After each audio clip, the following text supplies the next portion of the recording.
So if you're curious about the whole thing and how it works, we are going to find out the answers together from Walkers on Wheels co-founder Jan-hendrik Jurgens. Good morning, Hendrik. Hi, good morning, Hendrik. How are you? How are you? I'm good. Good morning, Christine Bowen. Good morning, South Asia. Oh, wow. Thank you for joining us. So again, we know that Walkers on Wheels, had this great initiative. So why did you choose electric scooters for the nation? Well, first of all, e-scooters are in general a bit faster than bicycles. So you have more time for family, for studying, working. I'm saying working because we're actually also supporting some of the children's parents. And they can use the scooters to find a new workplace or to get to their existing working place. And besides being faster, e-scooters are also unique. As far as we know, we are the first e-scooter charity organization in the world, which means as this show goes, we also get a little bit more attention compared to, let's say, a normal charity organization, which would just distribute food or maybe bicycles. And intention is important for a charity organization because we are living off the support of other people. So we need to, be interesting in order to get donations and other kind of support. And besides that, we believe our e-scooter initiative is also helping to spread education about the existence and benefits of e-scooters, which we believe is important in general in the whole world, but maybe particularly in Indonesia, because in Indonesia there's a general lack of understanding when it comes to e-scooters. So by giving e-scooters for free to, let's say, average people in villages, we believe that we can, kick off an education program from the grassroots level. Additionally, we believe e-scooters also help to boost the self-confidence of our donees. So just imagine if you're like a 12 years old teenager coming from a poor background, and suddenly you bring like a fancy e-scooter to your class, to your school. Of course, all your friends want to know what it is and want to try it. So it boosts self-confidence of people who are often lacking self-confidence just because of their struggle in life.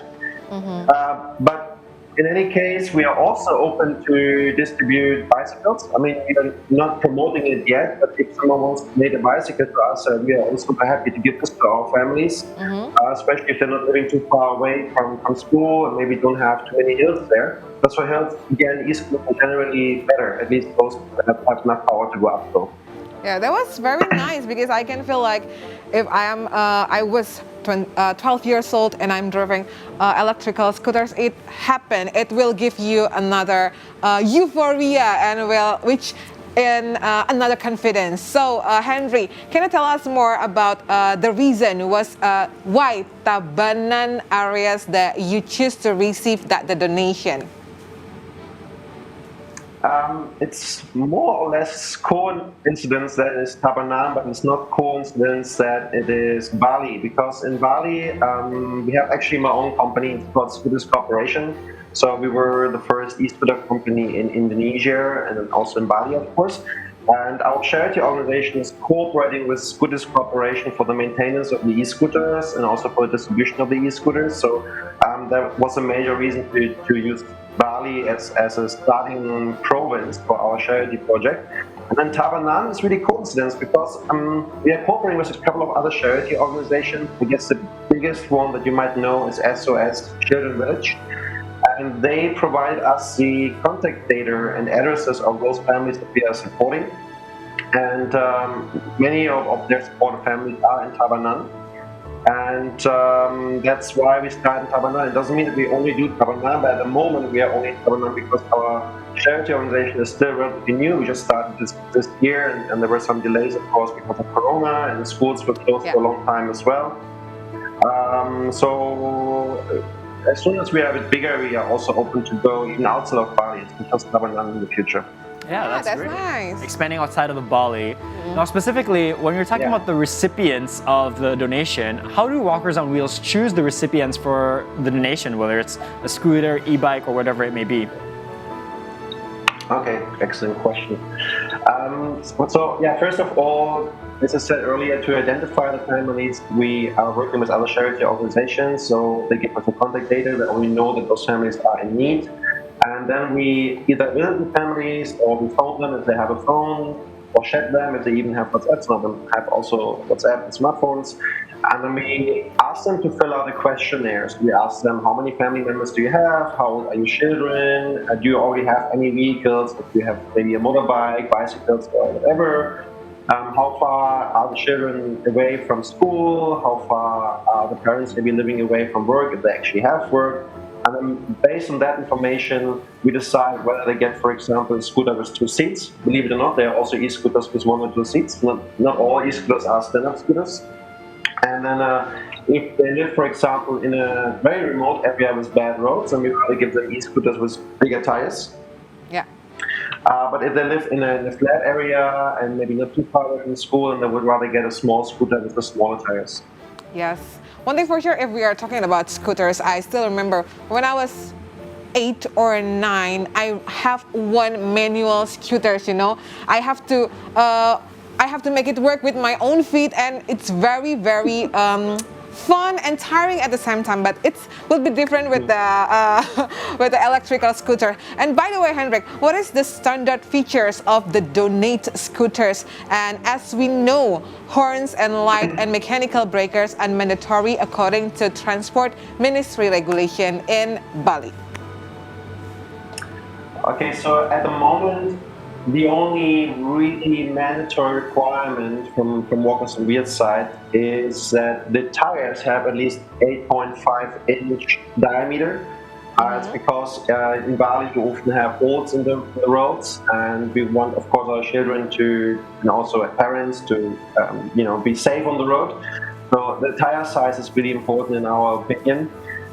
Everything else is let's say not mandatory. I mean, we have certain standards, but we do make exceptions because once the scooters arrived in Bali, we still have the option to upgrade them. I mean, we could still install an additional light if we think it's necessary for the respective family, or a bell or a horn. We can do all those modifications. It's just a matter of efficiency and of course also of cost. But I would like to use this opportunity to highlight that we are concerned about the regulation of the Ministry of Transportation that you just mentioned, because it's not really complete and not really clear. So there are definitions for different categories of vehicles, like a bicycle, e-scooter, but they are overlapping. And if you use let's say, most suitable definition for e-scooters, which would be Autopad in this case, then you would only be allowed to drive 6 kilometers per hour.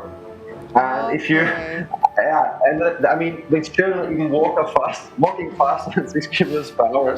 Yeah. So if anyone, to be honest, would really take this regulation seriously and enforce it, it would totally destroy our whole charity project. It would really destroy the whole e-scooter industry in Indonesia, and it would also be totally against the goals of Indonesia to become more environmentally friendly. Yep. So the problem with the regulation was basically that the industry and also the communities, they were not consulted, and the regulation was kind of rushed because there was no regulation at all in Indonesia yet, so there was no need for it. I want to ask you, where do the scooters usually come from, right? We're talking about these scooters, as you mentioned, they're donated and they're used.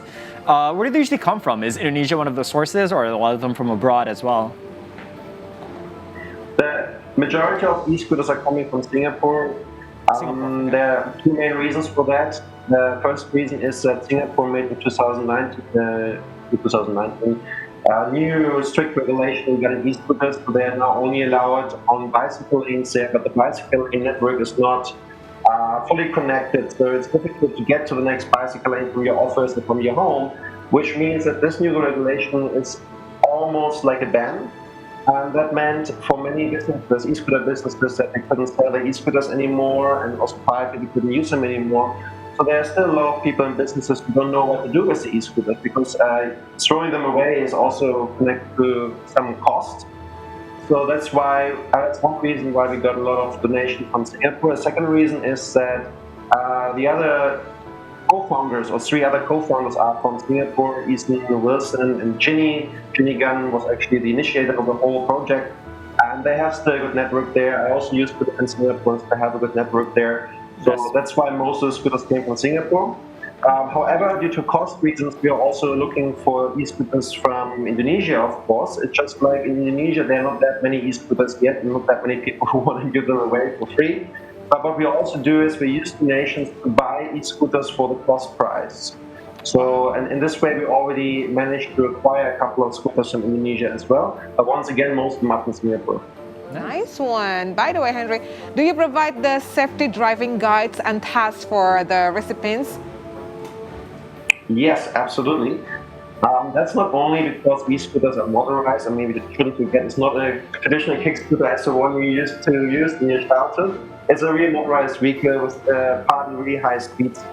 So before we let the children or parents alone with the e-scooters, we show them how to brake properly, how to charge them, how to maintain them, how to stand on them properly, let them do some test rides and make sure that they know how to use it before we go to the next recipient or back home. So safety is really important. And we also give them helmets and ask them to wear them. Yeah. So Hendrik, I wanted to ask you, right? Going on your website, walkersonwheels.org, I can see that you guys already achieved, milestone 1 and milestone 2. And currently, what's the plan for milestone 3? And I understand even as well, click on the link, Yayasan Sahabat Skuter Elektris is also fundraising right now. Yeah. So recently we got featured in some media, especially Channel News Asia in Singapore. And because of that, we got suddenly new attention especially from Singapore actually. And we have now a surprisingly high number of people and businesses who would like to donate the scooters to us.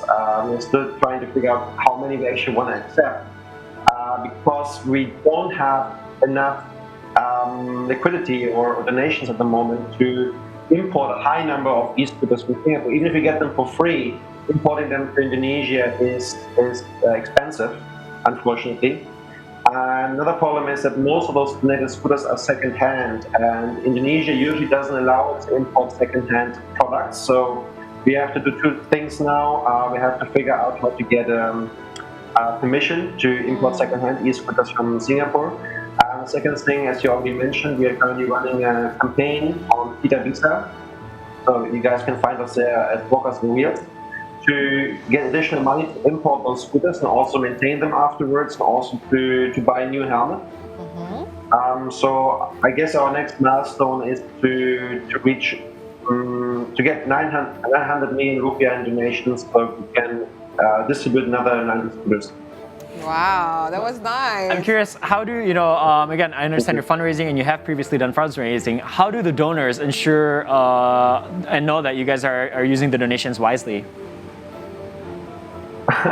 Well, that's a good question. I think it's an important question for all kind of trade organizations. So, I mean, first of all, we are officially registered in Bali as Yayasan Sahabat Skuter Elektris, so we have all the necessary licenses. We are also in touch with the local Ministry of Social Affairs. Besides that, we make usually videos or Instagram stories, and we are visiting our donors, not all the time, but regularly. And well, we are open. I mean, if someone has questions, we are always reachable and tell people where our scooters are, how many we distributed, and so on. So nice. I think that's the best we can do. Wow, interesting. So I'm just curious, and how about the maintenance, Hendrik? Let's say that one of the scooters are broke down. Does the WOW offer assistance in repairs, or how? Yes, of course. I mean, if you're coming from a poor background, even repairing a motorized vehicle can be really expensive for you, even charging them. So regarding charging, we urge the schools that are visited by our donors to let them charge the scooters for free there. But charging e-scooters is still much cheaper, up to 20 times cheaper actually, than a petrol motorbike. So many donors can afford to charge them also at home. Besides that, we repair them for free. So if they have a problem with something they cannot fix by themselves, like just cleaning it, for example, or adjusting the brake, then we pick up the scooter and bring it actually to my company, the Scooters Corporation. There we are fixing the e-scooters for them. Yep. That was wonderful. It's free of charge. Free of charge. Really put it effort of it. Nice. So, Hendrik, I know we're almost out of time here, but I have one last question. How can people who want to get involved, get involved with you guys on Walkers on Wheels, and how can they contribute? And even for those who want to donate, either their time and the money, be active with you guys. Well, first of all, they can donate bicycles or e-scooters. We take used ones and new ones as well. Secondly, they can donate bicycles, skater helmets, again, used ones and new ones, both is welcome. Moreover, of course, they can donate money, and I think the safest and easiest way to do so in this case would be through Kita Visa. So if there's Google Walkers on Wheels Kita Visa, then they should find us there. But we also look for volunteers. So if someone would like to work with us in Bali, in Robocan to be precise, then we can also get contact through Instagram or website, and you can see how we can integrate you. Sounds good. All right, thank you so much, Hendrik, for joining us this morning. We really appreciate, learning more about Walkers on Wheels and everything you guys are doing there. So stay safe, and we'll have you on soon again. Thank you. Best of luck for you and your team on WOW.